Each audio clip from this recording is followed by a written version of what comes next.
আসসালামু আলাইকুম প্রিয় শিক্ষার্থীরা, আশা করছি তোমরা আমাকে শুনতে পাচ্ছ এবং আমাদের স্ক্রিন ক্লিয়ারলি দেখতে পাচ্ছ এবং সবকিছু ওকে আছে।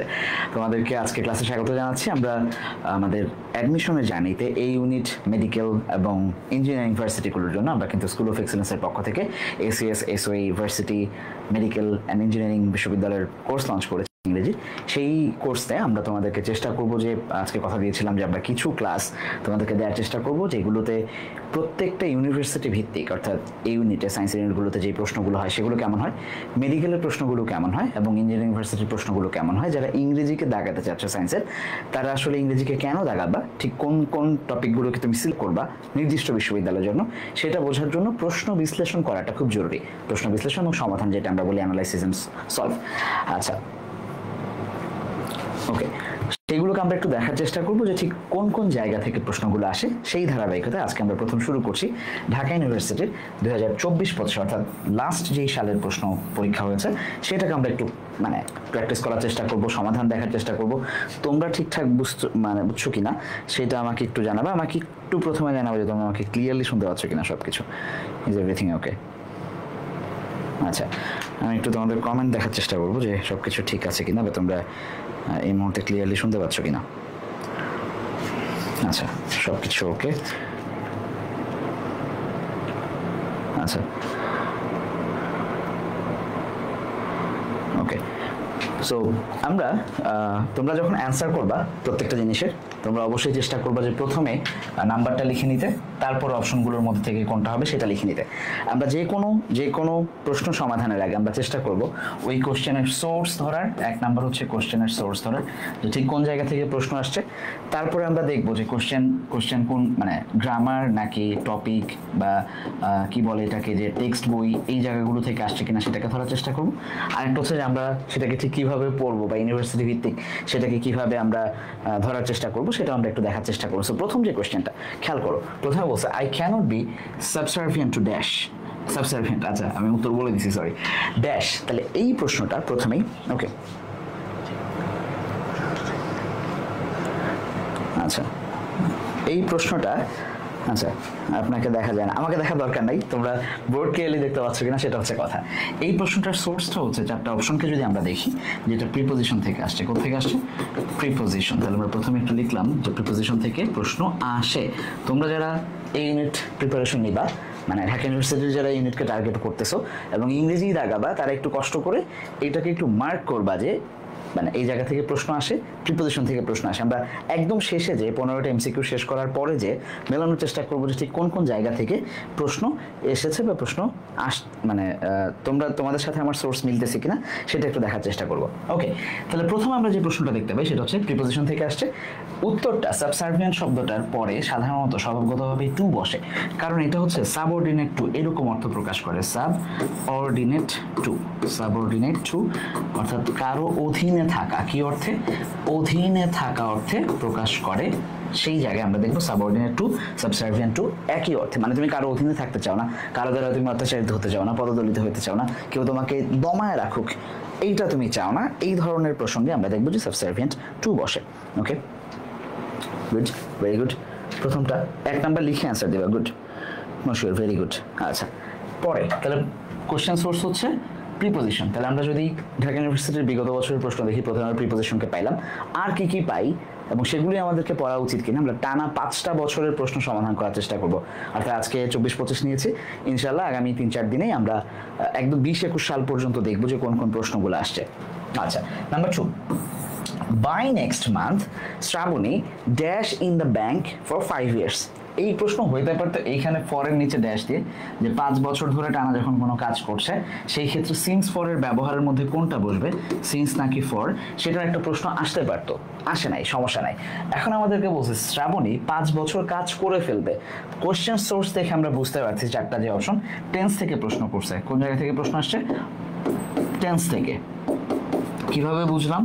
আমরা দেখেছিলাম যে বাই নেক্সট মান্থ, যখন ভবিষ্যতের সময় উল্লেখ থাকবে, একটা নির্দিষ্ট সময় ধরে দিবে, তার ওই সময়টা ক্রস করার পর আমরা দেখব যে এই পয়েন্ট ক্রস করার পর যখন আমরা বি পয়েন্টে যাব তখন অলরেডি একটা কাজ হয়ে যাবে এই পয়েন্টে, এমন কিছু বুঝাবে। অর্থাৎ নির্দিষ্ট একটা সময়ের আগে অন্য আরেকটা কাজ বাই নেক্সট মান্থ, সামনের মাসেই আমরা দেখব যে সে 5 বছর কাজ করে ফেলেছে, এই ধরনের অর্থ প্রদান করছে। তাইলে সেইখানে হচ্ছে ফিউচার পারফেক্ট টেন্স বসার কথা ছিল। কি বসার কথা ছিল? ফিউচার পারফেক্ট টেন্স বসার কথা ছিল। আচ্ছা, আমরা ক্লাসে এগুলোকে বিস্তারিত পড়ার চেষ্টা করবো। আজকে আমরা সোর্স ধরার চেষ্টা করছি, কেন, কোনভাবে, কি রুলস হয় সেগুলোকে আমরা দেখবো। তাহলে টেন্স থেকে যে প্রশ্ন হয় ফিউচার পারফেক্ট টেন্স আমরা জানি shall will plus have, shall will, shall অথবা উইল, তারপরে হ্যাভ এবং এরপরে হচ্ছে ভার্ব 3 বসে, shall will have plus verb 3। নিচের অপশনগুলোতে যদি আমরা আসি খুব ভালো করে দেখো, মে ওয়ার্ক বসতেছে না, হ্যাজ এর সাথে ভার্ব 3 বসতেছে না, উইল শ্যালের মধ্যে হ্যাভ আছে ভার্ব 3, ওয়ার্ক ভার্ব 3, একমাত্র সি নাম্বারটা আমরা দেখতে পাচ্ছি কারণ পরেরটা ভার্ব 1 আছে। ঠিকঠাক, তার মানে টেন্স থেকে প্রশ্ন আসছে, তার আগেরটা প্রিপোজিশন থেকে প্রশ্ন আসছে। এইগুলোতে তুমি অনেক আগে থেকেই পড়তেছো, মানে তোমার এইটা এমন না যে তোমার অ্যাডমিশনের টাইমে এসেই শুধু তুমি পড়াশোনা করতেছো, এগুলো বহু আগে থেকেই ক্লাস 5-6 থেকেই তুমি পড়াশোনা করতেছো। ওই জায়গাগুলো থেকে আমরা দেখতেছি যে মানে প্রশ্নগুলো আসতেছে খুব নর্মাল জায়গা থেকে। আরও আগাচ্ছে, দেখি কোন কোন জায়গা থেকে প্রশ্ন আসে। নাম্বার 3, এইটা একটা ভালো প্রশ্ন। নিচের কোনটাতে ইরর আছে? সাধারণত এই প্রশ্নগুলোকে আমরা বলি পিন পয়েন্ট ইরর। এই প্রশ্নগুলোকে আমরা সাধারণত কি বলি? Pin point error. কেন? কারণ তুমি দেখবা, তোমরা যদি টফেল অন্য কিছু মিনি টেস্টগুলো সলভ করো তাহলে সেইখানে আমরা দেখতে পাই যে সেখানে নিচে আন্ডারলাইন করা থাকে যে কোনটায় ভুল আছে। তোমাদের জন্য যেটা সহজ করে দিছে সেটা হচ্ছে এ বি সি ডি 4টা অপশন দিছে। তার মানে আমি যদি এ বি সি ডি তে আগাই, একটা হচ্ছে এইটা, আর 2 নাম্বার হচ্ছে দেয়ার স্টুডেন্টস, এটা একটা, আর একটা হচ্ছে হোমওয়ার্ক, এইখানে একটা। এই 4টার মধ্যে কোনো একটা ভুল আছে, এই ভুলটাকে পিক করা যে কোনটা ভুল, এইটাই হচ্ছে গেম। আমরা দেখবো যে এই ভুলটা যদি আমরা পিক করতে পারি তাহলে, আচ্ছা আমরা দেখবো যে যদি আমরা এই ভুলটাকে পিক করতে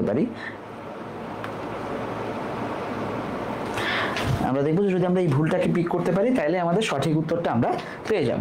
আচ্ছা খেয়াল করো, এইখানে কথা দেয়া আছে ইচ অফ দ্য স্টুডেন্টস, প্রত্যেকটা students are responsible for their own homework. Each of, either of, এই ধরনের ব্যবহার যখনগুলো হয় বা রুলস যখন আসে, আমরা প্রোনাউনের ক্ষেত্রে এগুলো পড়েছি যে প্রোনাউনের জায়গা থেকে প্রশ্ন আসতে পারে। লিখে রাখো তাহলে, আমরা যখন প্রোনাউন পড়বো, তোমাদের 25 ব্যাচে শর্ট সিলেবাস ছিল গ্রামারে, তোমাদেরকে প্রোনাউন প্রেফারেন্স পড়তে হয় নাই। 26 ব্যাচ থেকে আমরা দেখছি যে আবার প্রোনাউন প্রেফারেন্স আসতেছে, এখন রেগুলার প্রোনাউন প্রেফারেন্স থেকে প্রশ্ন আসবে বা হবে আবার আগের সিলেবাসে। বাট তোমরা পড়ো নাই মানে যে আর কখনো পড়বা না বা কোনোদিনই পড়ো নাই তা না। টেক্সট বই নামে একটা জায়গা আছে তোমাদের, টেক্সট বই, যেটা তোমরা মানে শুধু কি পড়ো, টেক্সট থেকে শুধু মানে প্যাসেজ পড়ো, যে তারপর হচ্ছে শর্ট কোশ্চেন, ব্রড কোশ্চেন, এগুলো অ্যান্সার খোঁজো, ফ্লো চার্ট খোঁজো, বাট কখনোই সেগুলোর ভেতরে ইন্টিগ্রেটেড গ্রামার যেটা, সেটাকে তোমরা দেখার চেষ্টা করো না। টেক্সট বই একদম শুরুর পেজে তোমাদেরকে বলে দেওয়া হয়েছিল যে এই টেক্সট বইটা কখনোই শুধুমাত্র একজন শিক্ষার্থী ইনফরমেশন মুখস্থ করবে বা পরীক্ষা পাস করার জন্য করবে, এইটা না, বরং সে এর ভেতরের ল্যাঙ্গুয়েজটাকে বোঝার চেষ্টা করবে, ইন্টিগ্রেটেড যে গ্রামারটা আছে সেই গ্রামারগুলোকে সে বোঝার চেষ্টা করবে। তোমরা যদি একটু ফেরো, আমি রুলসে আসতেছি জাস্ট এইখান থেকেই। নর্মালি তোমাদের লেসন 1-এই আমরা দেখতে পাচ্ছি যে একটা কোয়েশ্চেন ছিল নেলসন ম্যান্ডেলাতে। হ্যাঁ, এই কোয়েশ্চেনটা ছিল হচ্ছে নেলসন ম্যান্ডেলার এই লেসনে আমরা দেখতে পাচ্ছি যে ছিল সি নাম্বার যে টাস্কটা ছিল, ঠিক প্যাসেজের পরপর কিছু শব্দার্থ দেয়া ছিল। আমি এখানে 4-5টা নিয়েও আসছি, তোমরা তোমাদের বই খুললেই দেখতে পাবে। সেখানে একটা মানে তোমাদেরকে একটা দেয়া ছিল, যে হিন্ট দেয়া ছিল যে কি করতে হবে। ইনস্ট্রাকশনটা ছিল ইচ অফ দ্য ফলোয়িং, আমি যদি একটু দাগ দিই, each of the following questions, আমি আবারও দাগাচ্ছি, each of the following questions has a word, এই পর্যন্ত আমি দাগালাম। তাহলে খেয়াল করো তো, কোয়েশ্চেন্সের সাথে যখন কোয়েশ্চেন্স নাউনটা প্লুরাল, কখনোই কি এর সাথে হ্যাজ বসার কথা ছিল? যখন নাউন প্লুরাল হয় স্বাভাবিকভাবেই তো they have, the students have, the questions have, এটা হওয়ার কথা ছিল। বাট আমরা এখানে কোয়েশ্চেন্স থাকা সত্ত্বেও হ্যাজ পাচ্ছি, কারণ এই যে ইচ অফ, এইটা হচ্ছে এখানে সাবজেক্ট হিসাবে কাজ করতেছে। এবং তারপরে আমরা দেখবো নাউন প্লুরাল হলেও কি বসবে, ভার্বটা সিঙ্গুলার বসবে। জাস্ট মাথায় রেখে প্রশ্নে ফিরো, ইচ অফ দ্য স্টুডেন্টস, এখানে যদি তুমি মার্ক করো কি আছে, ইচ অফ স্টুডেন্টস, তার মানে এইখানে ছিল ইচ অফ কোয়েশ্চেন্সের জায়গায় আমরা এখানে শুধু, এখানে কোয়েশ্চেন্স ছিল আগে, এইবার হচ্ছে এখানে স্টুডেন্টস আছে। তারপর আমরা দেখতে পাচ্ছি হ্যাজ ছিল যেটা সিঙ্গুলার হওয়ার কথা, এইখানে একটা আর বসছে, তার মানে হওয়ার কথা ছিল each of the students is responsible for their homework, তার মানে এই একটা এরর আমরা এখানে দেখতে পাচ্ছি। আর না হয়ে কি হবে, ইজ হবে। এই ধরনের রুলসগুলোকে আমরা পড়ার চেষ্টা করবো আমাদের যখন আমরা আমাদের টপিক ভিত্তিক পড়াশোনাগুলো করবো, তখন আমরা খুব সহজেই দেখবো যে টেক্সটকে ধরে টেক্সট বেসড টেক্সট ইন্টিগ্রেটেড যে গ্রামারগুলো সেগুলোকে আমরা দেখার চেষ্টা করবো যে কোনোভাবেই মানে এখন সায়েন্সের ইউনিটে যে টেক্সট থেকে প্রশ্ন হয়, কতগুলো প্রশ্ন হয় আজকে আমরা দেখবো। যে একটা প্রশ্ন পাইলাম প্রথম, যেটা হলো 15টা কোশ্চেনের মধ্যে ঠিক কয়টা প্রশ্ন টেক্সট থেকে হয় এটা আমরা একটু দেখার চেষ্টা করবো। ওকে, number 4, we did not win the match, we are happy with our team's performance dash। আচ্ছা, আমরা জিতি নাই, এখানে একটা ফাইনাইট ভার্ব, তোমাদের অনেক প্রশ্ন থাকতে পারে ফাইনাইট ভার্ব কি, নন ফাইনাইট ভার্ব কি। আচ্ছা, এই ধরনের প্রশ্ন যখন আসবে আমরা মানে খুব বেসিক সেন্টেন্স ক্লাস নিব তোমাদের সেন্টেন্স স্ট্রাকচার নিয়ে, যে কোথায় কিভাবে সেন্টেন্স স্ট্রাকচার ব্যবহৃত হয় সেই স্ট্রাকচারটাতে আমরা দেখব যে নর্মালি সেন্টেন্সের যে প্যাটার্ন সেখানে আমরা দেখব যে simple sentence, complex sentence, compound sentence, এই 3 ধরনের সেন্টেন্স ব্যবহৃত হয়। এর মধ্যে সিম্পলের মধ্যে একটাই সাবজেক্ট থাকবে, একটাই ভার্ব থাকবে যেটা ফাইনাইট ভার্ব, বাদ বাকি অনেকগুলো নন ফাইনাইট ভার্ব থাকতে পারে। বাট যখন কমপ্লেক্স বা কম্পাউন্ড সেন্টেন্স আমরা করব তখন অবশ্যই বাক্যের মধ্যে 2টা ফাইনাইট ভার্ব থাকবে কমপক্ষে, এবং এদের মাঝখানে এদেরকে যোগ করার জন্য একটা ক্লজ মেকার থাকবে। তাহলে তুমি যদি এখানে আসো ক্লজ মেকারের জায়গায়, তাহলে আমরা দেখব যে সেন্টেন্সের শুরুতে we did not win the match, we are happy with the team performance, এইখানে আরও একটা ফাইনাইট ভার্ব পাচ্ছি, কিন্তু এই 2টা ফাইনাইট ভার্বকে অ্যাড করার জন্য কোনো ক্লজ মেকার নাই। অবশ্যই এই বাক্যে একটা ক্লজ মেকার লাগবে। এই জন্য তুমি দেখো নিচে অনেকগুলো অপশন দেয়া আছে, 4টা যে অপশন দেয়া আছে, দো, অলদো, অলসো, ডিসপাইট, এই ধরনের জিনিসগুলো বসছে। এখন তুমি অর্থ যদি ধরো, আমরা ম্যাচ জিতি নাই, বাট আমরা আমাদের পারফরমেন্সে খুশি আছি যদিও, এই ধরনের অর্থে। সো যদিও অর্থে আমরা দেখবো স্বাভাবিকভাবে দো এবং অলদো বসে। এখন প্রশ্ন হচ্ছে আমি কোন দিকে যাব, দো নিব নাকি অলদো নিব? এই 2টার ব্যবহারের মধ্যে জাস্ট সূক্ষ্মতম একটা পার্থক্যের জায়গা আছে, সেটা হচ্ছে অলদোটা দো অলদো বাক্যের শুরুতেও বসতে পারে, 2টাই শুরুতে বসতে পারে, 2টাই বাক্যের মাঝখানে বসতে পারে, কিন্তু শেষের বেলায় আমরা দেখবো যে দো বসে না আর অলদো বসে। মানে বাক্যের শেষে আমরা কখনো অলদোকে পাই না, বাক্যের শেষে আমরা দোকে পাই। সিম্পল একটা ব্যবহার, ওইখান থেকে এই প্রশ্ন তুলে দিছে। ঠিক আছে, যে দ্য টিম কি we are happy with our teams performance দো, এখানে জাস্ট অলদো বলা যাবে না, দ্যাটস ইট। এইটুকু ছোট্ট একটা জায়গার পার্থক্যের জায়গায় আমরা দেখবো যেখান থেকে প্রশ্ন আসছে। আচ্ছা, number 5, The auditorium is not available for the use this week. এই সপ্তাহে অডিটোরিয়ামটা, আচ্ছা তোমরা প্রশ্ন অ্যান্সার করছো কিনা আমি একটু দেখি। ওকে, আচ্ছা আমাদের সাথে ফারুক স্যার দেখছেন, ওকে থ্যাংক ইউ স্যার। ওকে, আচ্ছা ঠিক আছে ওকে ওকে ওকে ওকে ঠিক আছে, অ্যান্সার করছো, ঠিক আছে ওকে। পরটাগো, the auditorium is not available for this week. অডিটোরিয়ামটা এই উইকে অ্যাভেলেবল না, কারণ কি এইটার কাজ চলমান, ইট ড্যাশ, তারপরে 4টা অপশন দেয়া আছে, খেয়াল করো যে এটাকে কাজ করা হচ্ছে, তার মানে একটা প্যাসিভ টোন আসছে। তাহলে প্রশ্ন কোত্থেকে আসছে আমরা দেখব, প্যাসিভ যখন বলতেছি তখন আমরা এখানে ভয়েসকে পাচ্ছি, তাহলে টেন্স থেকে প্রশ্ন আসছে, ভয়েস থেকে প্রশ্ন আসছে। আগেরটা আমরা দেখতে পাচ্ছি যে সেন্টেন্স স্ট্রাকচার থেকে প্রশ্ন আসছে, আগেরটা আমি ইয়াটা লিখি নাই, সেন্টেন্স স্ট্রাকচার থেকে প্রশ্ন আসছে, সেন্টেন্স স্ট্রাকচার থেকে প্রশ্ন আসছে। তার আগেরটা আমরা দেখতে পাচ্ছিলাম যে ডিরেক্ট প্রোনাউন থেকে প্রশ্ন আসছে। এই সোর্সগুলো আমাদের কাছে ইম্পর্টেন্ট যে কোন কোন জায়গা থেকে আসবে। তাহলে ভয়েস যখন চেঞ্জ করি আমরা, প্যাসিভ ভয়েস আমরা দেখি যে ইজ, রিফারবিশড, এরকম না হয় এখনো কাজ চলমান, এই উইক পুরাটা যেহেতু বন্ধ থাকবে, সো কন্টিনিউয়াস বসার সম্ভাবনা থাকতেছে। তাহলে কন্টিনিউয়াস থাকলে ইজের পরে আমরা দেখবো বিং বসে, তারপরে ভার্ব 3 বসে। নর্মালি বাদ বাকি 2টার কোনো অপশন মিলতেছে না, একমাত্র বি নাম্বারটাই যে এইটা এখনো কাজ চলমান, ইজ বিং রিফারবিশড, আলাদা করে তাকে আবার পুনঃপ্রতিষ্ঠা বা কাজ চলমান, কাজ চলতেছে। Number 6, the antonym of detrimental, খুবই কমন শব্দ ডেট্রিমেন্টাল। তোমরা যদি মোটামুটি 1-2 পৃষ্ঠার ভোকাবুলারি পড়ো তারপরও দেখবা যে ডেট্রিমেন্টাল শব্দটাকে আমরা পাই সাধারণত। আচ্ছা, তাহলে কোশ্চেন সোর্স হচ্ছে ভোক্যাবস। আমরা তোমাদেরকে একাডেমি থেকে বলার চেষ্টা করি যে ইউনিভার্সিটি তুমি যেখানেই যাও না কেন, যদি রুলস মেন ইউনিভার্সিটি প্রশ্ন করে, বিশেষ করে ঢাকা ইউনিভার্সিটি যখন প্রশ্ন করে, তারা স্বাভাবিকভাবেই চায় যে তারা নিয়মের মধ্যে থাকতে। সেই নিয়মের ব্যবহারের ক্ষেত্রে আমরা দেখব যে ঢাকা বিশ্ববিদ্যালয় সবসময় কী করে, একটু টেক্সট বেসড ভোকেবস করার চেষ্টা কর। এই ইউনিটে এই ট্রেন্ড শুরু হয়ে গেছে কিছুদিন ধরে, ঠিক আছে? সেই জায়গা থেকে আমরা দেখবো যে তুমি যদি 4টা অপশনকে দেখো, সিনোনিম চাইছে না অ্যান্টোনিম চাইছে, এটা দেখাটা খুব ইম্পর্টেন্ট। কারণ তুমি যখনই দেখলা ডেট্রিমেন্টাল, দেখেই তুমি এটা জানো যে এটা ক্ষতিকারক, ঠিক আছে? ক্ষতিকারক বা হার্মফুল এই অর্থে ব্যবহৃত হয়। কি হার্মফুল অর্থে ব্যবহৃত হয়, ঠিক আছে? বা নক্সাস শব্দের অর্থে এইভাবে ব্যবহৃত হয়, IOUS, বানান চেক করে নিও। হ্যাঁ, এটা দেখেই তুমি ভাবলা যে আরে আমি তো জানি যে মিসচিভিয়াস শব্দের অর্থ হচ্ছে ক্ষতিকারক, তাহলে দাগায় দিলা এটা হচ্ছে তোমার অ্যান্সার। কিন্তু একটু পরে তুমি আবিষ্কার করলা যে হ্যাঁ, এখানে তো অ্যান্টোনিম চাইছিল, সিনোনিম চায় নাই, তুমি ধরাটা ওই জায়গায় খাইলা। তার মানে কোয়েশ্চেন পড়াটা প্রশ্নের উত্তর করার অর্ধেক। আমি আবারও বলতেছি, প্রশ্ন ঠিকভাবে পড়াটা প্রশ্ন উত্তর করা ঠিক অর্ধেক এফোর্ট তোমার। তুমি যদি খুব ভালো করে প্রশ্ন পড়ো তাহলে তুমি খুব সহজেই প্রশ্নটা ধরে অ্যান্সার করতে পারবে। আর যদি তুমি প্রশ্ন না পড়ো, তোমার মনে হয় ঠিক আছে দাগায় দেই, ডেট্রিমেন্টাল কমন পড়ছে মিসচিভিয়াস, দাগায় দিয়ে একটু পরে দেখলা যে এখানে অ্যান্টোনিম চাইছে, তার মানে এটা হচ্ছে না। ওকে, কনজারভেটিভ শব্দটা আমরা জানি প্রোটেক্টিভ, এটাও টেক্সট থেকে আসছে। প্রোটেক্টিভ কিছু ফ্যামিলি নিয়ে আমরা অ্যাডভান্সেন্সে পড়ছি যে কনজারভেটিভ ফ্যামিলি, হ্যাঁ, এই ধরনের প্রোটেক্টিভ এই অর্থে। ডিসপ্রপোর্শনেট, এই যে প্রপোর্শনেট শব্দটার ঠিক অপোজিটটা হচ্ছে ডিসপ্রপোর্শন, যেখানে আমরা দেখবো যে ঠিকঠাক বনিবনা হয় না, মানে ভাগাভাগি জায়গাটা বা ঠিকঠাকভাবে আমরা যে নির্বাচনের জন্য শুনতেছি যে ঠিকঠাক প্রপোর্শনেট করা হচ্ছে না, সিট সংখ্যা আসন সংখ্যার বিন্যাসটা ঠিকঠাক হচ্ছে না, এই ধরনের। তাহলে তার সাথে ডেট্রিমেন্টালের কোনো সম্পর্ক অ্যান্টোনিমাস নাই। বেনিফিশিয়াল শব্দের অর্থটা আমরা জানি যে যেটা বেনিফিট থেকে আসছে, রাইট? বেনিফিট যদি নর্মাল আমরা দেখি যে বেনিফিট এই শব্দটা থেকে আসছে, বেনিফিশিয়াল। ওকে, তাহলে এইটা উপকার হচ্ছে উপকার করা, এটা হচ্ছে অর্থ। খেয়াল করো, কোশ্চেন আমি বলছি যে ভোক্যাবস কোথা থেকে আসে, টেক্সট থেকে আসে। এখন পর্যন্ত টেক্সটের কিছুই আমরা দেখলাম না যেটা টেক্সট থেকে আসতে পারে। খেয়াল করো, প্রশ্ন ডিরেক্ট টেক্সট ডিটারমিনাল শব্দটা তুমি তোমার বইয়ে পাবা না। মানে তোমরা যে 25 ব্যাচ তোমরা যে টেক্সট বই পড়ছো, সেই টেক্সট বই তুমি ডেট্রিমেন্টাল শব্দটা পাবা না।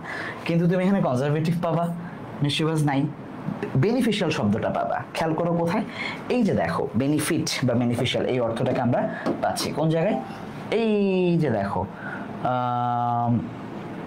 হয়ে গেল, এই যেখানে awareness, build awareness and cultural practical, আচ্ছা, social principal, positive experience, financial conservation and other, এই যে বেনিফিটস এই ওয়ার্ডটাকে আমরা পাচ্ছি। হ্যাঁ, বেনিফিটস পাচ্ছে, আরো 3 জায়গায় 4 জায়গায় আছে, আমি একটাকেই নিয়ে আসছি। এই যে বেনিফিট তুমি পড়বা, এইটা যখন তুমি অ্যাডজেক্টিভ পড়বা বেনিফিশিয়াল, তখন তুমি জানবা যে বেনিফিট মানে উপকারী, তার মানে সেটা ডেট্রিমেন্টাল হওয়ার কোনো পসিবিলিটি নাই। এই যে চিন্তাটা তুমি পড়লা, ইউনিভার্সিটি তোমাকে ডিরেক্ট কোশ্চেন তুলে দিবে না, কখনো কখনো তোমাকে অন্য অপশনের মধ্যে বইয়ের তথ্য দিয়ে বলবে তুমি আরেকটার অপোজিটটা জানো কিনা।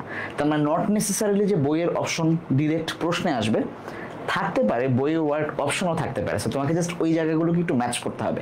তার মানে ওয়ে কি, তুমি যখন টেক্সট পড়বা, এগুলো এই যে টেক্সট বই তোমাদের, তখনই তোমরা কি করবা, টেক্সটের ভেতরের প্রত্যেকটা ওয়ার্ড, ইম্পর্টেন্ট ওয়ার্ডগুলার সিনোনিম অ্যান্টোনিম লিখে রাখা, 1-2টা, বেশি না। তুমি যা জানো তাই লিখে রাখো না, এখানে একটা শব্দ তোমার জানার বাইরে না।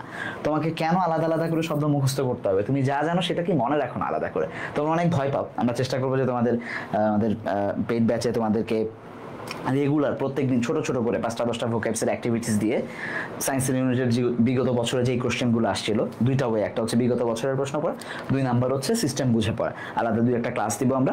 পাশাপাশি আমরা এই ইউনিটে যত কোশ্চেন আসছে, মেডিকেলের যত কোশ্চেন আসছে প্রিভিয়াস ইয়ারের, ইঞ্জিনিয়ারিং ইউনিভার্সিটিগুলোতে যত কোশ্চেন আসছে, এইগুলোকে আমরা এক জায়গায় নিয়ে এসে তোমার জন্য ডেইলি 5টা করে ভোক্যাবস দিব। কেমনে পড়বা? ডেইলি 5টা ভোক্যাবস পড়তে গিয়ে তোমার খুব কঠিন লাগবে কিছু? প্রতিদিন 5টা ভোক্যাবস, ডেইলি আমরা 5টা ভোক্যাবস পড়ব, 5 ভোক্যাবস অনলি, ঠিক আছে? প্রিভিয়াস ইয়ারে যেই কোশ্চেনগুলো আসছে মেডিকেল ইউনিভার্সিটি এবং ইঞ্জিনিয়ারিং ইউনিভার্সিটির এই ইউনিট এবং ইঞ্জিনিয়ারিং ইউনিভার্সিটির যেই কোশ্চেনগুলো আসছে, সেখান থেকে 5টা করে ভোক্যাবস পড়বো আমরা ডেইলি।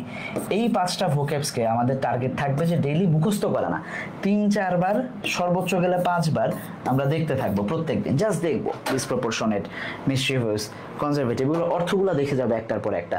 একটু উদাহরণ দেখার চেষ্টা করবো। আমি কিন্তু প্রত্যেকদিন চেষ্টা করছি যে আমাদের স্কুল অফ এক্সেলেন্সের পক্ষ থেকে তোমাদেরকে সকালবেলা, আজকে যদিও দেই নেই, শুক্র শনি ছুটি রাখছি, 5 দিন সপ্তাহে ইনশাল্লাহ আমি তোমাদেরকে টেক্সট বুকের ভোক্যাবস একদম ফজরের পরে আমরা পড়াশোনা করার চেষ্টা করবো ইনশাল্লাহ। আমি তোমাদেরকে কিছু রুটিন দিব যে কীভাবে তোমরা একটু পড়বা ইনশাল্লাহ।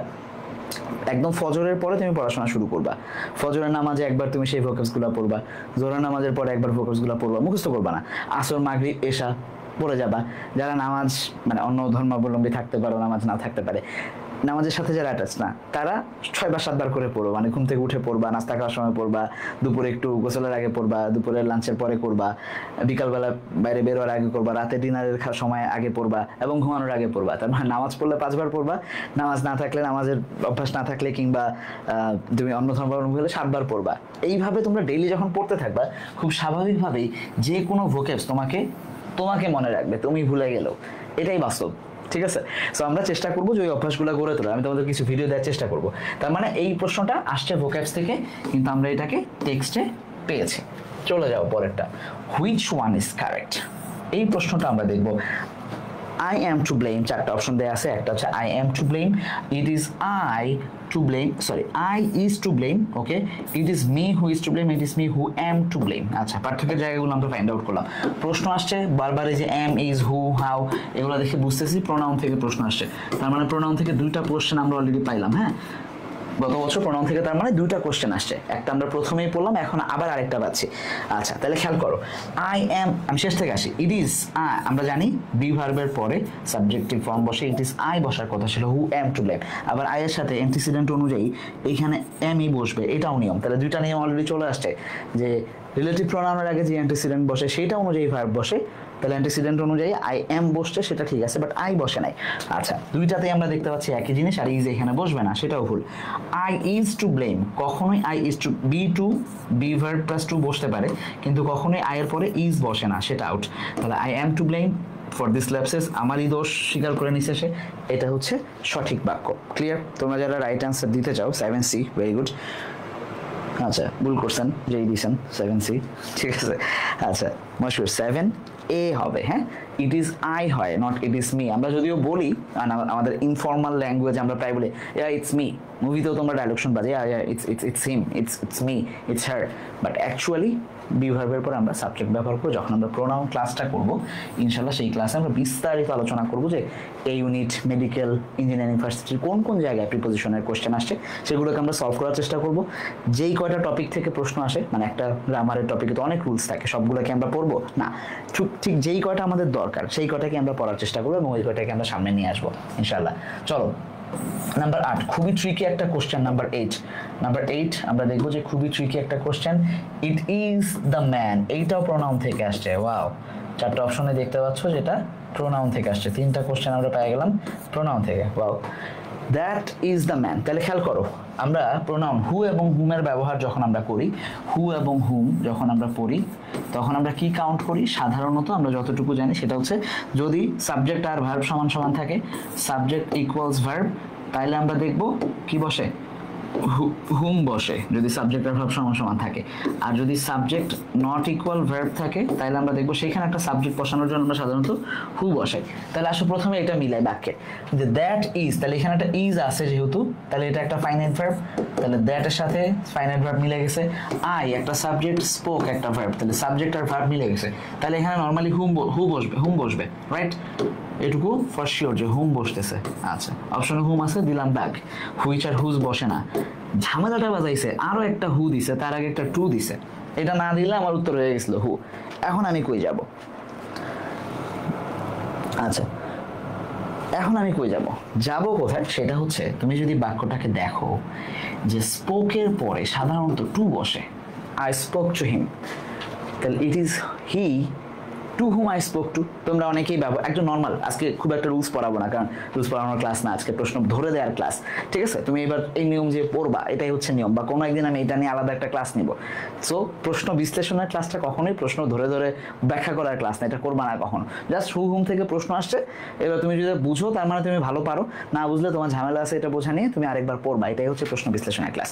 ওকে, আসো তারপর একটু বলে যাচ্ছি যে আমরা সাধারণত, তোমরা রিজিউমিতে লেখো টু হুম ইট মে কনসার্ন, তাহলে যখন প্রিপোজিশন আলাদা করে বসতেছে, spoke to, return to, convince to, subordinate to, তাহলে তখন এই টুটাও সামনে এসেই বসবে।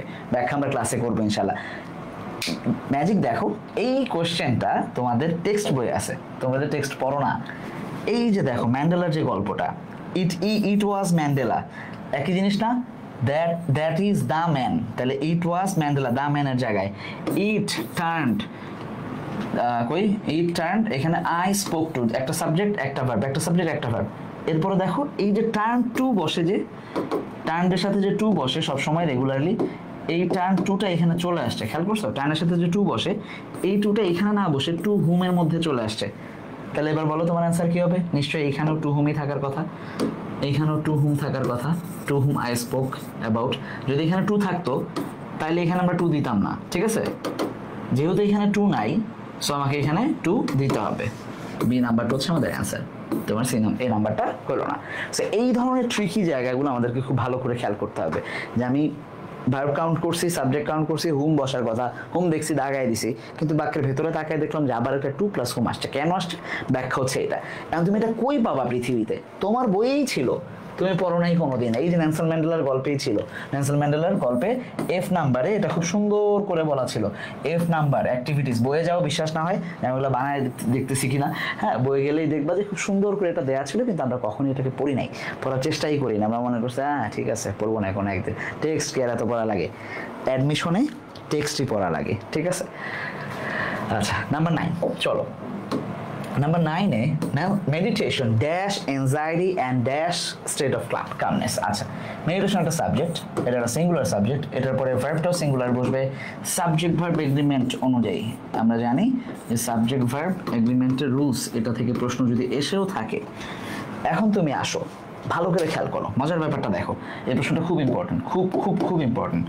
Releases verb singular, retains verb singular, releases sorry এটা রিল্যাক্সেস, এখানেও releases verb singular, drains verb singular. তোমার গ্রামারে সাবজেক্ট ভার্ব এগ্রিমেন্ট অনুযায়ী সাবজেক্ট সিঙ্গুলার থাকলে ভার্বও সিঙ্গুলার বসবে, সবগুলাই বসে। তুমি কই যাবা? যাবা কই? টেক্সট থেকে প্রশ্ন আসছে, এই প্রশ্নগুলোকে আমরা সাধারণত বলি টেক্সট বেসড ইনফো, মানে টেক্সটে যা ইনফরমেশন দেয়া আছে এক্স্যাক্টলি ওইটাই বসাইতে হবে। কোথায় আছে? তোমাদের মেডিটেশন যে গল্প পড়ছো সেই গল্পে আছে। Meditation releases anxiety and brings a state of calmness. তাহলে মেডিটেশন কি করে? রিলিজ করে দেয় এনজাইটিকে। তার মানে কোনোভাবেই গ্রামার মিলা সত্ত্বেও, অর্থের মিল থাকার সম্ভাবনা সত্ত্বেও রিল্যাক্স দিতে পারবো না, রিটেইনস দিতে পারবো না, ড্রেইনস দিতে পারবো না, এইখানেও রিলিজ দিতে পারবো না, এইখানে পিউরিফাইস দিতে পারবো না, এইখানে ব্রিংস ধরতব্য না, একমাত্র সি নাম্বারটা আমাকে দাগাইতে হবে, কারণ প্রশ্ন আসছে টেক্সট বেসড ইনফো থেকে, যদিও গ্রামারের নিয়মকে ফলো করেই আসছে, কিন্তু গ্রামারের নিয়ম তো সবাই মানছে। সো তোমাকে যাইতে হবে কোথায়? টেক্সটেই ফিরতে হবে, টেক্সট থেকে এসব অ্যান্সার করতে হবে। সো যত ভালো করে তুমি টেক্সট করবা, দেখবা যে তোমার এই প্রশ্নগুলো পারার সম্ভাবনা বেড়ে যাবে। নাম্বার 10, খুব কমন জায়গা থেকে প্রশ্ন আসছে, রাইট ফর্মস অফ ভার্বস। ঠিক আছে, রাইট ফ্রম ভার্বস থেকে প্রশ্ন আসছে। Dash mind, mind would you mind এগুলোর পরে ভার্ব ওয়ান আইএনজি হয়। আমরা দেখাবো যে কিছু নির্দিষ্ট ভার্ব আছে যেগুলোর পরে সবসময় আইএনজি হয়, সেখানে হয় মাইন্ড অথবা উড ইউ মাইন্ড। সো আর কোনো কিছু নেই, কাঁচাল পাড়ার কোনো দরকার নাই। নর্মালি সি নাম্বারটা হচ্ছে আমাদের রাইট অ্যান্সার। এগুলো আমরা হর হামেশা প্রচুর ব্যবহার টেক্সটেও পাই, বাট এটাকে আমি টেক্সটে ধর্তব্য রাখছি না, ঠিক আছে, ধরছি না। Number 11, if you are empathetic. Empathetic আসছে ভোক্যাবস থেকে, বাট এই ধরনের ভোক্যাবসগুলো একটু আলাদা। এটাকে আমরা বলি হচ্ছে মিনিং বেসড, যে তুমি জানো কিনা কোনটার মানে কি। মিনিং বেসড ভোক্যাবস, আমরা এগুলোর জন্য আলাদা ক্লাস দিব তোমাদেরকে আমাদের কোর্সে, ঠিক আছে। আসলে তাহলে মিনিং বেসড ভোক্যাবসে আমরা কি পাই? have the ability to understand এক number, are unable to forgive someone, feel pity about others, are elated। আচ্ছা শেষ থেকে আসি।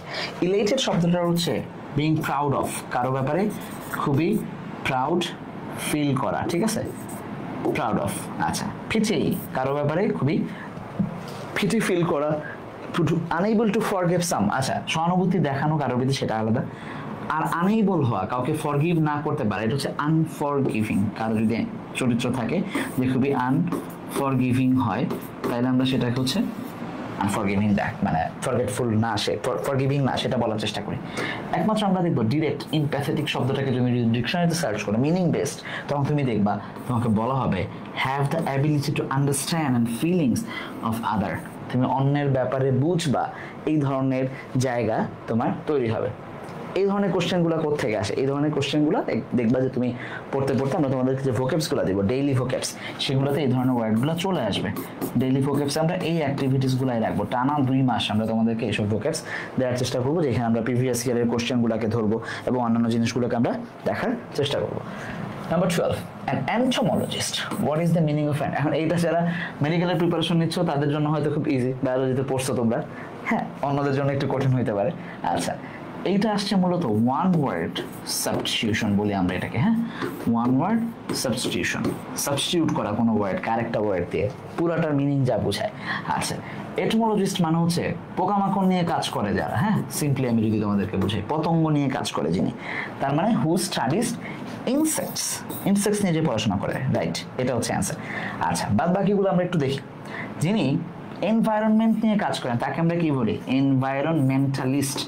এই ওয়ার্ডটা, হ্যাঁ, এইটুকু পুরাটা এনভায়রনমেন্টালিস্ট, যিনি এনভায়রনমেন্ট নিয়ে কাজ করেন, মানে হেলথ কেয়ার, অ্যানিমেলদেরকে হেলথ কেয়ার দেন, মানে গবাদি পশুর যিনি ডাক্তার, ভেট, আমরা ভেট, তোমাদের মনে পরীক্ষাও হয় সম্ভবত আলাদা করে ভেটেরিয়ানিয়ারের, ঠিক আছে। আচ্ছা, আরেকটা হচ্ছে, আচ্ছা, specialize in study of soil classification. সয়েলের ক্লাসিফিকেশনের বিভিন্ন রূপ হইতে পারে, এটা যে অ্যানথ্রোপোলজিস্ট তা না, আমরা দেখবো যে জিওটেকনোলজিস্ট নামে একটা, জিওটেক, TECH, জিওটেক থেকে জিওটেকনোলজিস্ট নামে একটা প্রফেশন আছে এখন, যারা এটা নিয়ে কাজ করতে পারে, বাট খুব স্পেসিফিক আমি কিছু পাই নাই, সো এটাকে আমি ছেড়ে দিচ্ছি। সো আলটিমেটলি এই যে এনথ্রোপোলজিস্ট, এটাকে আমরা দেখছি studies of insects. One word সাবস্টিটিউশনের উপর আমাদের একটা আলাদা ক্লাস আছে, যেখানে আমরা তোমাদেরকে বিশ্ববিদ্যালয়ের ইউনিট, মেডিকেল কিংবা ইঞ্জিনিয়ারিং ইউনিভার্সিটি থেকে কোন কোন প্রশ্নগুলো আসতে পারে সেগুলোকে আমরা তোমাদেরকে দেখানোর চেষ্টা করব, ঠিক আছে। সো আশা করতেছি যে এই জায়গাগুলো যখন তোমাদের ক্লিয়ার হয়ে যাবে তখন খুব সহজেই বুঝতে পারবে এই জিনিসগুলো। আছে the word with incorrect spelling, spelling থেকে প্রশ্ন আসছে, সোর্সিং হচ্ছে স্পেলিং, ওকে। আচ্ছা, তোমাদের কোর্স দেখি, আচ্ছা, ওকে ওকে ওকে ওকে চলো তাহলে স্পেলিং থেকে যে প্রশ্নটা আসতেছে, আচ্ছা তোমরা, আচ্ছা আমি ক্লাস শেষ করে তোমাদের প্রশ্ন অ্যান্সার দিচ্ছি, ওকে ওকে। স্পেলিং এর প্রশ্নগুলো আমরা সাধারণত দেখবো টেক্সট থেকে আসে, সাধারণত বলতেছি আমি, সব সময় না, আমরা প্রত্যেকটা ইয়ারের গবেষণা যখন করবো, অ্যানালাইসিস যখন করবো, তখন আরো স্পষ্ট বুঝতে পারবো। কিন্তু 4টা ওয়ার্ড আছে, ইন্টারভেনশন, ইনটক্সিকেট, ইনটেস্টাইন। আচ্ছা, এটা মানে হচ্ছে, এটা তোমরা বায়োলজিতে পড়ছো, যেটা ঠিকঠাক আছে, ঠিক আছে, যেটা অঙ্গ প্রত্যঙ্গ এরকম বোঝায়। ইন্টারওয়াইন মানে কোনো জিনিস তালগোল পাকায় ফেলা, পেঁচায় ফেলা, তারের মতো, এটার বলে ইন্টারওয়াইন। ইনটক্সিকেট, টক্সিক থেকে ভার্ব হচ্ছে টক্সিকেট, ইনটক্সিকেট মানে কাউকে বিষয় দিকে, এটা বানান ঠিক আছে, 3টাই বানান ঠিক আছে, তার মানে আমাকে বলছে ইনকারেক্ট। খাস করে যে আমি যেটা বানান পারি সেটাতে দাগ দিলে আমার হবে না, ইনকারেক্ট বাক্য চাইছে, তাহলে যাবো কোথায়? ইনকারেক্টের জায়গায় আমরা দেখবো যে ইন্টারভেনশন কথাটা যখন আমরা পাচ্ছি, TION বসার কথা পাইছি কোথায়? এই যে দেখো ইন্টারভেইন, এই যে ভার্বটা, এই ভার্বটা থেকে আমরা দেখি সাধারণত আমাদের যে অ্যাডোলেসেন্স পড়ছি, আমাদের অ্যাডোলেসেন্স নামে যে, হ্যাঁ, অ্যাডোলেসেন্সের যে ইয়াটা পড়ছি, সেই জায়গায় আমরা পাইছি যে ইন্টারভিন করবে যারা অ্যাডাল্ট আছে অ্যাডোলেসেন্সের লাইফে, সেই জায়গাটাকে আমরা বলি হচ্ছে কি করা? ইন্টারভিন করা। তাহলে ইন্টারভিন থেকে ইন্টারভেনশন, এটা পরের পেজে ইয়া ছিল, এটাকে আমি তুলি নাই, এটা হচ্ছে আমাদের ভুল বানান আছে, এটা আমরা দেখব যেখানে ইন্টারভেনশন TION হওয়ার কথা। আচ্ছা, পরেরটা যাও, নাম্বার 14, ট্যাগ কোশ্চেন থেকে প্রশ্ন আসছে। ট্যাগ কোশ্চেন খুবই সহজ, কিন্তু তারপর আমরা মাঝে মাঝে ভুল করে ফেলি। You sat for verb to last year, কারণ ভার্ব টু থাকলে ডিডন্ট ইউ বসবে, নর্মালি ডিডন্ট ইউ বসবে, হ্যাঁ, ডিডন্ট ইউ এভাবে বসার কথা, একটা প্রশ্নবোধক চিহ্ন বসার কথা, একটা প্রশ্নবোধক চিহ্ন আছে, ডিড আছে, রাইট অ্যান্সার, বাদ বাকিগুলো হ্যাভ, ইউ, ক্যান্ট, ওয়্যার বসবে না, ভেরি সিম্পল। তার মানে কোশ্চেন সোর্স হচ্ছে ট্যাগ কোশ্চেন। তাহলে কোন কোন জায়গা থেকে প্রশ্ন পাইছি, আরেকটা প্রশ্ন পরে কিন্তু আমরা এগুলো একটু সামারাইজ করার চেষ্টা করবো যে কোন কোন জায়গা থেকে প্রশ্ন আসছে। The synonym of concord, concord শব্দটার অর্থ জানতে চেয়েছে, সিনোনিম চাইছে, ওকে। কনকর্ড শব্দটা হচ্ছে কোনো জিনিস যখন ফ্রেন্ডলি হয়, হ্যাঁ, তোমরা কনকর্ড শব্দটা হয়তো বইয়ে পাও নাই, তোমরা ডিসকর্ড পাইছে, এটা ঠিক অপোজিট যেটা, সেটা হচ্ছে ডিসকর্ড। এটার মধ্যে জ্যাংলিং ডিসকর্ড নামে একটা ওয়ার্ড পাইছো, জ্যাংলিং ডিসকর্ড। যখন আই হ্যাভ আ ড্রিম, এই গল্পে, এই প্রবন্ধে আমাদের মার্টিন লুথার বলার চেষ্টা করছেন, আই হ্যাভ আ ড্রিম, যে এই দেশের এই জ্যাংলিং ডিসকর্ড আমি নষ্ট করে ফেলবো বা ঠিক করবো, ওই জায়গাটাতে এটা আসছিল। আচ্ছা, তাহলে সেইখানে ডিসকর্ডটা দেখবো আমরা এটার অপোজিট বসতেছে। ডিসকর্ড মানে কি, যেটার মধ্যে বিভেদ থাকবে, তার মানে এইটা ভ্যারিয়েন্সে একই অর্থ দেয়। অ্যানিমসিটি এটা আমরা দেখবো যে বিবাদ, অ্যামিটি একমাত্র আমরা দেখবো যেটার সাথে মিলে, কারণ কনকর্ড শব্দের অর্থ হচ্ছে বন্ধুত্ব। পাই কোথায়, এই যে দেখো এখানে অনেকগুলো ওয়ার্ড দেয়া আছে, হ্যাঁ, এই যে ক্রুট, জ্যাংলিং কথাটাকে আমরা এই মাত্রই বললাম যে জ্যাংলিং। সিম্ফনি যে ওয়ার্ডটা, এটাই হচ্ছে হারমোনি।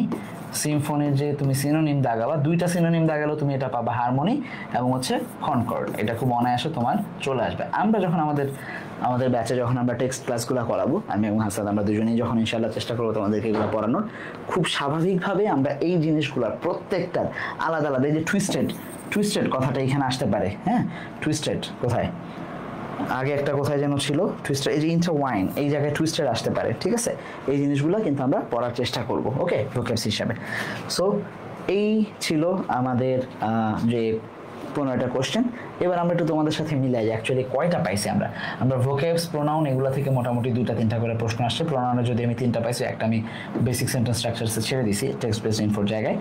আচ্ছা, তার বাইরে আমরা দেখব appropriate preposition, tense, subject verb agreement, এগুলো প্রত্যেকটা থেকে একটা করে কোশ্চেন আসছে। তার মানে 1 2 3 4 5 6 7 8 9 10 11 12 15টা কোশ্চেনের মধ্যে 12টা টপিক থেকে আসে। তার মানে কি ওয়াইড রেঞ্জ মানে ধরতেছে ওরা, যে কোশ্চেন সোর্সের জায়গাগুলো থেকে খুবই খুবই ওয়াইড ওপেন করে দিছে, যে বিভিন্ন জায়গা থেকে আমরা কোশ্চেন করব। এইবার আসো যে ডিরেক্ট টেক্সট কোন কোন জায়গায় আসছে, আমরা টেক্সট কতগুলা জায়গায় পাইছি। মানে একটা তো পাইছি ডিরেক্ট টেক্সট বেসড ইনফো, সেটা তো হিসাব আলাদা। এর বাইরে খেয়াল রাখছো 1 2 3, তারপর হচ্ছে 4 5 6টা কোশ্চেন আমরা পাইছি। এটা হচ্ছে 3 নাম্বার কোশ্চেন, 3-এর আগে আর ছিল না। সো 6টা কোশ্চেন আমরা ইন টোটাল পাইছি, যেগুলা আসছে কোত্থেকে, টেক্সট বেসড, মানে ডিরেক্ট টেক্সট থেকে 6টা কোশ্চেন আসছে। 15টা কোশ্চেনের মধ্যে 6টা কোশ্চেন আসছে টেক্সট থেকে। ভালো করে বুঝো, টোটাল 15টা কোশ্চেনের মধ্যে 6টা, তার মানে প্রায় 50% কোশ্চেন টেক্সট বেসড। হয় টেক্সট ইন্টিগ্রেটেড গ্রামার, কিংবা টেক্সটেরই ভোক্যাবস, কিংবা টেক্সটেরই কোনো একটা জায়গায় প্রশ্ন আমরা পাইছি, নিয়ম আছে, টুকে আছে, সাবজেক্ট ভেরিয়েন্ট সেখানে ব্যবহার হচ্ছে, এভরিথিং। সো তোমার অ্যাডমিশন জার্নির অন্যতম সহায়িকা হচ্ছে তোমার টেক্সট বুক। যদি একমাত্র সহায়িকা বলি তাহলে সেটা এই ইউনিটের জন্য সেটা খুব একটা না। আমরা বি ইউনিটের জন্য যখন পড়াই স্কুল অফ এক্সেলেন্স আমরা সবসময় বলি যে বি ইউনিটের একমাত্র পড়াশোনার জায়গা হচ্ছে টেক্সট, বাট এই ইউনিটে আস্তে আস্তে সেটা হচ্ছে, আমরা সেটাকে ধরার চেষ্টা করবো। প্রিভিয়াস ইয়ারের কোশ্চেন পড়াটা, অ্যানালাইসিস করাটা খুব খুব খুব বেশি ইম্পর্টেন্ট, যেগুলো আমরা করার চেষ্টা করলাম আজকে। আমরা রেগুলার ইনশাআল্লাহ তোমাদেরকে সেই ক্লাসগুলো দেওয়ার চেষ্টা করবো। আশা করছি যে তোমাদের যারা এই ইউনিট মেডিকেল এবং ভার্সিটির জন্য প্রিপারেশন নেবে তাদের জন্য খুব উপকারী হবে এগুলো। তোমরা উপকৃত হবা এই ক্লাসগুলোর মাধ্যমে, নিজেরা বোঝার চেষ্টা করবা যে কোন কোন জায়গা থেকে প্রশ্ন আসে। মনে রেখো, তুমি যত বেশি কোশ্চেন অ্যানালাইসিস করবা, তুমি তোমার মেন্টরকে তত বেশি মানে ইনভ্যালিড করে দিবা। তোমার কোনো মেন্টরিং এর প্রয়োজন হবে না, তুমি নিজেই পড়তে পারবা। শুধু গাইডলাইন যেটা, কারো মানে মেন্টরিং এ থাকার মানে হচ্ছে সে তোমাকে পড়া বোঝানোর দরকার নাই, তুমি ঠিকঠাক পড়তেছো কিনা, এক্সাম ঠিকঠাক দিচ্ছ কিনা, এইগুলোর জন্য তুমি একটা কোর্স নিলেই পারো। বাট পড়াটা সবসময় তোমার নিজের কাছে, কেউ কোনোদিন তোমাকে পড়ায় দিতে পারবে না তুমি নিজে যদি পড়ার মানসিকতা গড়ে না তোলো। সেটা আমরা যারাই আসি না কেন, তুমি অনলাইনে আসছো আমাদের কাছে, বাট দেখবা যে তোমাকে নিজেকেই পড়তে হবে। সো কোশ্চেন অ্যানালাইসিস এই জন্য খুবই ইম্পর্টেন্ট। আশা করছি পরের ক্লাসে আবার তোমাদের সাথে দেখা হবে আরেকটা সালের কোশ্চেন নিয়ে। তার আগ পর্যন্ত ভালো থাকো, সুস্থ থাকো, পড়াশোনার মধ্যে থাকো, প্রশ্ন বিশ্লেষণ করতে থাকো। আসসালামু আলাইকুম।